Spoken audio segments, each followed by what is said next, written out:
أعوذ بالله من الشيطان الرجيم. بسم الله الرحمن الرحيم. إن ربكم الله الذي خلق السماوات والأرض في 6 أيام ثم استوى على العرش يغشي الليل النهار يطلبه حثيثا والشمس والقمر والنجوم مسخرات بأمره ألا له الخلق والأمر تبارك الله رب العالمین. بے شک تمہارا رب اللہ ہی ہے جس نے آسمانوں اور زمین کو 6 دن میں پیدا کیا، پھر وہ عرش پر متمکن ہوا. وہ رات کو دن پر ڈھانک دیتا ہے اور جس کے پیچھے دوڑا چلا آتا ہے. اور اس نے سورج اور چاند اور ستارے پیدا کیے جو اس کے حکم سے مسخر ہے. یاد رکھو پیدا کرنا بھی اسی کے لیے خاص ہے اور حکم دینا بھی بڑا بابرکت ہے. اللہ سارے جہاں کا رب. یہ سورہ اعراف کی 54 نمبر کی آیت ہے. اس میں اللہ تعالیٰ اپنی قدرت کی بڑی بڑی نشانیوں کا اظہار فرما رہے ہیں کہ زمین و آسمان کی پیدائش، سورج چاند اور ستارے، رات کا آنا اور جانا، رات اور دن کا عدلنا بدلنا، یہ ساری چیزیں اللہ کی قدرت کی بڑی بڑی نشانیاں ہیں. اس کو اللہ تعالیٰ نے پیدا فرما کر اس کو ایک مضبوط نظام میں باندھ دیا ہے، اس کے تابع کر دیا ہے. اس میں دعوت فکر دی جا رہی ہے ان تمام لوگوں کے لیے جو اللہ کی توحید کو ماننے تیار نہیں ہیں، اللہ کی قدرت کو سمجھ نہیں رہے ہیں. ان کو اللہ تعالیٰ بار بار مختلف دلائل کے ذریعے سے اپنی قدرت کی نشانیاں دکھا کر انفس اور آفاق میں بتلاتے ہیں کہ دیکھو یہ تمام چیزوں کا پیدا کرنے والا کون ہے، کون سی ہستی ہے جو ان تمام چیزوں کو پیدا کی ہے. اس میں بڑی بڑی نشانیوں کو اللہ تعالیٰ نے ظاہر فرمایا کہ زمین اور آسمانوں کی پیدائش اللہ تعالیٰ نے 6 دن میں کی. اس سے مراد کون سے دن ہے؟ یعنی وہ خدائی دن ہے، کیونکہ یہ جو 24 گھنٹے والا جو دن ہے ہمارا، جو زمین و آسمان کی پیدائش سے پہلے نہیں تھا. زمین و آسمان کو پیدا کرنے کے بعد، اس کائنات کی تخلیق کرنے کے بعد سورج کا آنا اور جانا ہے، اس کی وجہ سے یہ 24 گھنٹے والا دن ہمارے لیے جو ہے اب مقرر کیا گیا ہے. نیز قرآن میں جو ہے مختلف مقامات پر وہ جو دن تھا اس کے تعلق سے، یا آخرت میں جو دن ہوگا اس کے تعلق سے ایک مقام پر بیان ہوا کہ 1000 سال کا دن، فی یوم کان مقدارہ الف سنہ فرمایا ایک مقام پر سورہ الف لام میم سجدہ میں. سورہ معارج 29ویں پارے میں فی یوم کان مقدارہ 50 الف سنہ فرمایا، 50,000 سال کے برابر ہوگا. یہ وہ دن تھا جس میں اللہ تعالیٰ نے زمین و آسمان کی تخلیق فرمائی. یہ 6 دن کیوں لگے آخر؟ اللہ تعالیٰ کو تو کن فیکون کا معاملہ ہے. یعنی اللہ تعالیٰ کا معاملہ تو ایسا ہے کہ پلک جھپکتے میں وہ اپنے حکموں کے ذریعے سے کسی چیز کو وجود میں لا سکتے ہیں. اذ اراد شیئا ان یقول له کن فیکون فرمایا ایک مقام پر. جب ارادہ کر لیتے ہیں کسی چیز کے کرنے کا تو بس کہتے ہیں کہ ہو جا تو وہ ہو جاتا ہے. وما امرنا الا واحدۃ کلمح بالبصر فرمایا ایک مقام پر سورہ نحل میں. یعنی ان کا ارادہ حکم تو یہ ہوتا ہے کہ بس کسی چیز کے کرنے کا تو پلک جھپکتے میں ایک آن کی آن میں وہ کام ہو جاتا ہے. لیکن اس کو 6 دن میں پیدا فرمایا، اور بار بار اللہ تعالیٰ قرآن میں اس کا تذکرہ فرماتے ہیں کہ زمین اور آسمان کو ہم نے 6 دن میں پیدا فرمایا. تو اس کی آخر علت کیا ہے، حکمت کیا ہے؟ یعنی اس میں یہ بتانا مقصود ہے. حضرت سعید بن جبیر رضی اللہ تعالیٰ عنہ نے اس کی تفسیر میں فرمایا کہ اللہ تعالیٰ اس کائنات کو، اس دنیا کے نظام کو اسباب کے دائرے میں باندھے ہیں. اس میں تدریج قائم کرنا تھا، لوگوں کو بتانا تھا کہ یہاں کی جو بھی چیزیں ہوں گی وہ بتدریج ہوتی رہیں گی، ایک نظام کے تحت ہوتی رہیں گی، اسباب کے تحت ہوتی رہیں گی. صرف بس ہو جانے کے طور پہ نہیں ہوگی. وہ تو اللہ تعالیٰ قادر مطلق ہے، وہ ایسا بھی کر سکتے تھے، لیکن یہاں کی ساری چیزوں کو اسباب میں باندھا ہے اور بتا دیا ہے یہاں انسانوں کو کہ یہاں کی سب چیزیں ایسی ہی ہوں گی. یعنی گریجولی ہوں گی یہاں کی چیزیں، بس پھونک مار دی اور ختم ہو گیا، ایسا نہیں. اللہ تعالیٰ نے ایسا نہیں رکھا ہے. یہاں کا نظام اسی طریقے سے بنایا ہے کہ تدریجاً ہوتا رہے گا، اسباب کے تحت ہوتا رہے گا، اور کبھی کبھی اللہ تعالیٰ اس کے خلاف بھی کر کے دکھلاتے ہیں کہ ہماری قدرت تو یہ بھی ہے کہ بغیر اسباب کے بھی ہم کو اسباب کی ضرورت اور حاجت نہیں ہے، یہ بتانا چاہتے ہیں اللہ تعالیٰ۔ لیکن عام طور پر قاعدہ یہی ہے، اللہ تعالیٰ کی سنت اور طریقہ یہی ہے کہ یہاں کے سارے کام کاج کو ایک تدریجاً اور اسباب کے دائرے میں باندھ کر رکھ دیا ہے اور بتا دیا ہے کہ یہاں کے سارے کام کاج اسی طریقے سے انجام پائیں گے۔ ثم استوى علی العرش، اس کے بعد فرمایا کہ یہ ساری کام کاج کرنے کے بعد، یہ ساری تخلیقات کرنے کے بعد اللہ تعالیٰ عرش پر متمکن ہوا۔ عرش پر متمکن ہوا کی کیا کیفیت ہے؟ اس کیفیت کے بارے میں جو ہے کوئی نہیں جان سکتا، انسان اس کا ادراک نہیں کر سکتا، اس کا احاطہ نہیں کر سکتا کہ اللہ تعالیٰ عرش پر کس طریقے سے ہے، اللہ کا عرش کیسا ہے، اس کی کیفیت کیا ہے، وہ کوئی نہیں جان سکتا اس کے بارے میں۔ یعنی اس میں یہ بتانا ہے کہ اللہ تعالیٰ کی سلطنت آسمانوں اور زمین کو پیدا کرنے کے بعد اللہ تعالیٰ ان سے بے تعلق نہیں ہوا ہے، بلکہ وہ ساری مخلوقات اس کی سلطنت قرار پائی اور وہ تخت سلطنت پر جلوہ فرما کر کائنات کو چلا رہا ہے۔ جیسا کہ باطل عقائد والے دیگر مذاہب کے لوگ جو ہے اس قسم کے عقیدے رکھتے ہیں کہ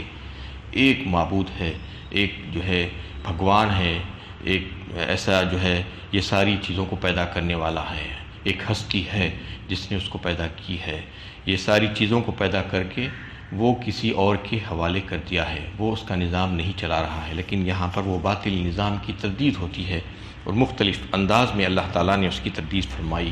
کہ سورہ یونس میں بھی اور دیگر مقامات پر، سورہ الف لام میم سجدہ میں بھی، یدبر الامر من السماء والارض، یعنی آسمانوں سے لے کر زمین تک تدبیریں اللہ تعالیٰ ہی فرماتی ہیں اور تصرفات کا حق کسی اور کو نہیں سوائے اللہ تعالیٰ کے۔ یعنی اللہ تعالیٰ نے نہ صرف پیدا کیا ہے ساری کائنات کو، تخلیق فرمائی ہے، بلکہ اس کے انتظامات بھی وہی کرتے ہیں، انہی کی حکومت ہے تمام کائنات پر، وہی اس کا کنٹرول کر رہے ہیں۔ اس کائنات کے انتظام میں کسی اور کا دخل نہیں ہے، بلکہ ایک ہی خدا ہے، اسی کے احکامات آسمان اور زمین تک پھیلے ہوئے ہیں اور ہر گوشے پر نافذ ہوتے ہیں۔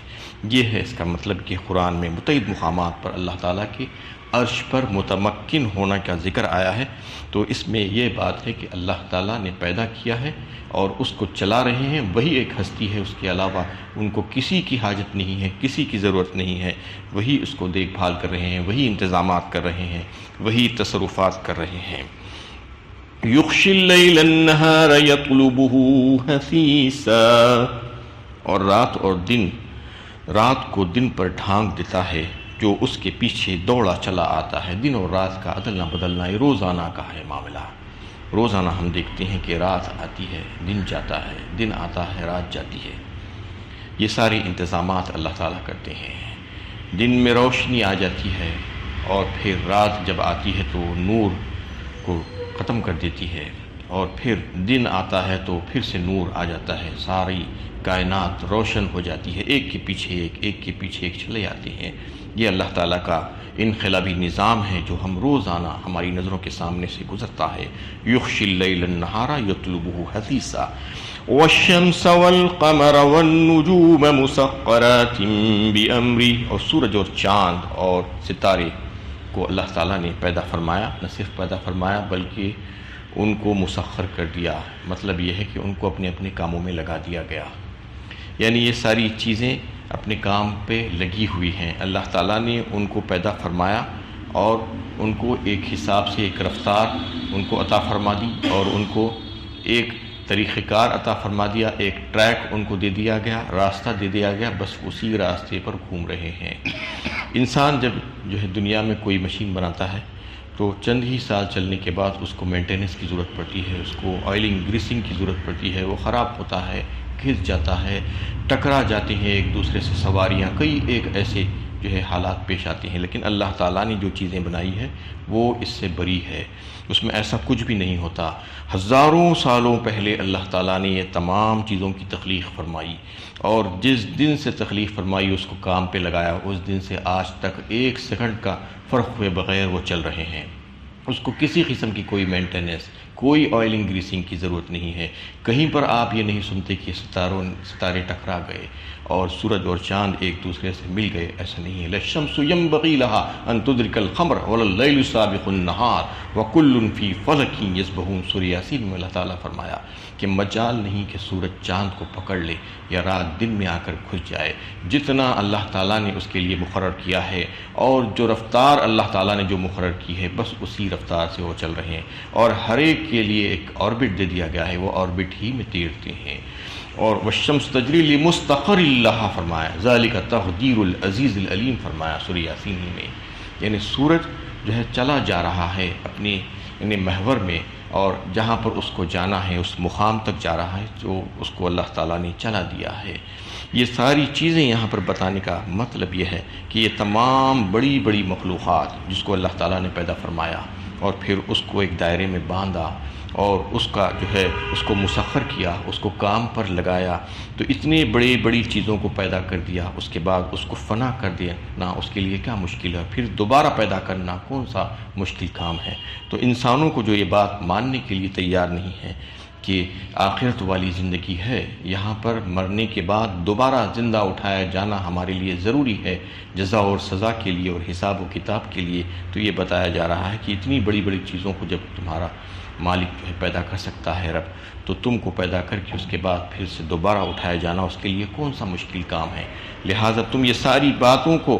دیکھ کر سمجھ کر یہ سمجھنے کی کوشش کرو کہ ایک رب ہے تمہارا جو یہ تمام چیزوں کو پیدا کیا ہے، اسی سے اپنی حاجتیں مانگو، اسی کی طرف متوجہ ہو اور اس کے علاوہ کسی اور کی طرف متوجہ مت ہو، کسی اور سے حاجتیں مت مانگو۔ الا لہ الخلق والامر فرمایا، وہی پیدا کرتا ہے اور وہی اسی کے احکامات چلتے ہیں، یعنی کسی چیز کو عدم سے وجود میں لانا اور اس کی صفت ہے اور اس کی مخلوق پر اسی کے احکام نافذ ہوتے ہیں، کسی اور کے نہیں۔ وہی جس طریقے سے چاہتا ہے احکامات بھیجتا ہے اور اس کو نافذ کرتا ہے، زبردستی وہ نافذ کر سکتا ہے، وہ العزیز ہے، اس کو جو ہے کوئی روک نہیں سکتا، وہ غالب ہے اپنی تمام مخلوقات پر، اسی کی سلطنت ہے اور اس کی سلطنت میں کسی اور کا حکم نہیں چلتا۔ ادعوا ربکم لہ الخلق والامر تبارک اللہ رب العالمین، بڑا بابرکت ہے اللہ سارے جہاؤں کا رب۔ اب فرمایا آیت کے آخری حصے میں کہ وہی رب ہے جو یہ تمام چیزوں کو پیدا فرمایا ہے، انتہائی بابرکت، بڑی شان والا، اس جیسا کوئی نہیں، اس کا ہم پلہ کوئی نہیں، اس کا ہم اثر کوئی نہیں، وہ سارے نقوص اور عیوب سے پاک ہے، ساری صفات سے آراستہ ہے، وہ تمہارا رب ہے، وہ ان تمام چیزوں کو تخلیق فرمایا ہے، تم کو بھی پیدا اسی نے کیا ہے اور ان تمام چیزوں کی حاجتیں بھی وہی پورے کرتا ہے۔ تمہاری زندگی کی بقا کے لیے جتنی ضرورتیں پڑتی ہیں وہ تمام ضرورتیں وہی مہیا اور فراہم کرتا ہے، لہٰذا تم اس کو اپنا رب جانو اور مانو اور اسی سے اپنی حاجتیں مانگو۔ ادعوا ربکم تضرعا وخفیہ انہ لا یحب المعتدین، اپنے رب کو پکارو گڑ گڑاتے ہوئے، چپ کے وہ حد سے گزرنے والوں کو پسند نہیں کرتا۔ اب کہا گیا کہ یہ ساری باتیں بتا سکتے کہ اتنی مخلوقات کو اس نے پیدا کیا اور یہ سارے انتظامات کائنات کی وہ چلا رہا ہے، تو پھر اسی کو ماننا چاہیے اور اسی سے مانگنا چاہیے، اسی کو پکارنا چاہیے۔ تو پکارنے کا سلیقہ کیا ہونا چاہیے یہاں پر بتا دیا گیا کہ دعا کے آداب کیا ہے۔ ادعوا ربکم، دعا کسے کہتے ہیں اصل میں کہ اپنی حاجت کے لیے کسی کو پکارنا اور مطلقاً کسی کا ذکر کرنا، اس کو جو ہے دعا کہا جاتا ہے۔ تو دعا اللہ تعالیٰ ہی سے کی جا سکتی ہے، عبادت، نماز، یہ سب کے سب جو ہے دعا ہے۔ ادعوا ربکم، اپنے رب سے مانگو، تضرعا وخفیہ فرمایا، یعنی کس طریقے سے اس میں اس کے آداب میں بتایا گیا کہ گریہ زاری کرتے ہوئے، اللہ تعالیٰ کے سامنے اپنی پستی کا اظہار کرتے ہوئے، اپنی عاجزی کا اظہار کرتے ہوئے، تمہاری حیر اور تمہارا یعنی طرز عمل بھی ایسا ہی ہونا چاہیے، اور تم جو ہے یہ سمجھنا چاہیے کہ تم کس سے مانگ رہے ہو۔ وہ دینے والی ہستی ہے، وہ قادر ہے، ہر چیز پر قدرت رکھتا ہے، اور تم کمزور ہو، محتاج ہو، حاجت مند ہو، یہ سوچ کر اپنے دل و دماغ میں جو ہے یہ چیز لا کر اس سے مانگنا چاہیے، اپنی پستی کا اظہار کرتے ہوئے، اپنی ضرورت مندی کا اظہار کرتے ہوئے اس سے مانگنا چاہیے۔ اور خفیہ فرمایا، دوسری صفت مانگنے کی ادب یہ ہے کہ آہستگی سے مانگنا چاہیے، انہیں چلا چلا کر زور زور سے نہیں مانگنا چاہیے، یہ بتایا ہے۔ چلا کر اور زور زور سے مانگنا ادب کے خلاف ہے، یہ اس طریقے سے بھی ادب کے خلاف ہے کہ اس میں جو ہے ریاکاری اور دکھاوا اور شہرت کا پہلو آ جا سکتا ہے کہ لوگ دیکھ رہے ہیں اس لیے میں لمبی چوڑی دعائیں کر رہا ہوں، ردیف قافیہ ملا کر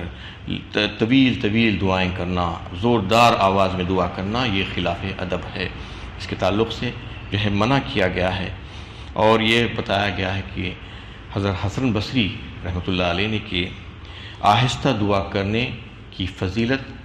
70 درجہ بڑھ کر ہے آواز سے دعا کرنے کے مقابلے میں، یعنی آہستہ دعا کرنا اللہ تعالیٰ کو جو ہے وہ کیفیت پسند ہے۔ یہی وجہ تھی کہ آپ صلی اللہ علیہ وسلم میں جو ہے خیبر کے موقع پر صحابہ کرام جب اللہ تعالیٰ سے دعائیں کر رہے تھے اونچی آواز میں، تو آپ صلی اللہ علیہ وسلم نے ان کو منع فرمایا اور کہا کہ تم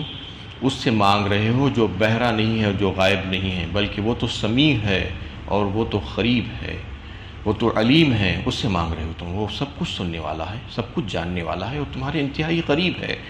اگر زور کی آواز سے، بلند آواز سے کوئی دعا کر رہا ہے تو اس کا مطلب یہ ہے کہ وہ نہیں جانتا کہ اللہ تعالیٰ سمیع ہے اور قریب ہے اور علیم ہے۔ اللہ تعالیٰ کی یہ صفتیں ہیں کہ وہ آہستگی سے بھی مانگنے والے کی سن لیتا ہے، وہ دل کے حالوں سے واقف ہے، وہ تمہاری جو ہے ظاہر کی چیزوں سے اور پوشیدہ چیزوں سے واقف ہے، وہ سب کچھ جانتا ہے تمہاری حاجتیں کیا ہیں۔ اس لیے اس کا ادب یہ ہے کہ آہستگی سے مانگنا چاہیے، کیونکہ آہستہ سے مانگنا یہی سلف و صالحین کا طریقہ رہا ہے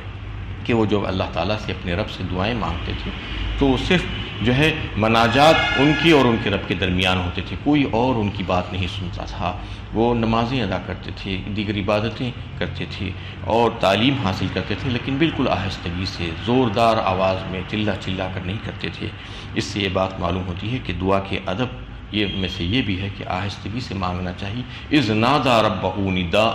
خفیہ، اللہ تعالیٰ نے حضرت زکریا کا تذکرہ سورہ مریم میں کیا کہ جب انہوں نے اپنے رب سے مانگا تو آہستگی کے ساتھ، بالکل آہستہ آواز میں دعا کی اللہ تعالیٰ سے، اپنے رب سے، مالک سے۔ تو اس میں یہ بات ہم کو ظاہر ہو گئی، لیکن اس کے باوجود آج رسمی طور پر مساجد میں اماموں کو جو ہے مجبور کیا جاتا ہے اور وہ جو ہے کچھ ایسے کلمات اور کچھ عربی دعائیں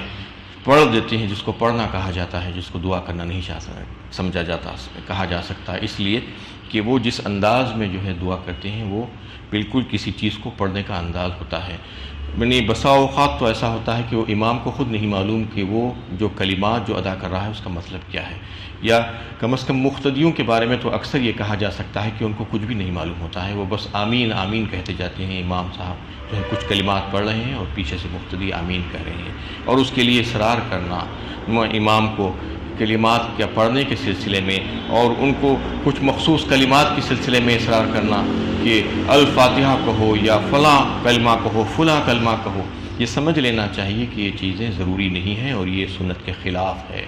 کیونکہ امام اور مقتدی کا جو رشتہ ہے وہ تکبیر تحریمہ اللہ اکبر کہنے کے بعد قائم ہوتا ہے اور سلام پھیرنے کے ساتھ ہی ختم ہو جاتا ہے۔ اس کے بعد امام کیا کر رہا ہے آپ اس کو نہیں پوچھ سکتے، اور آپ کیا کر رہے ہیں امام آپ کو نہیں پوچھ سکتا، کوئی ایک دوسرے کا پابند نہیں ہے، آزاد ہے۔ اس لیے امام کو مجبور کرنا یہ ساری چیزیں کرنے کے لیے یہ حماقت اور جہالت ہے۔ ایسا کرنے والے جو ہے آج بہت سے اکثریت جو ہے مل جائے گی جو مختلف موقعوں پر یہ چاہتے ہیں کہ ہر فرض نماز کے بعد دعا ہونی چاہیے اور دعاؤں میں یہ چیزیں بھی ہونی چاہیے، یہ جو ہے احکامات لگاتے ہیں بیٹھ کر اور مجبور کرتے ہیں امام کو، جبکہ اس کام کے لیے مجبور نہیں کیا جا سکتا۔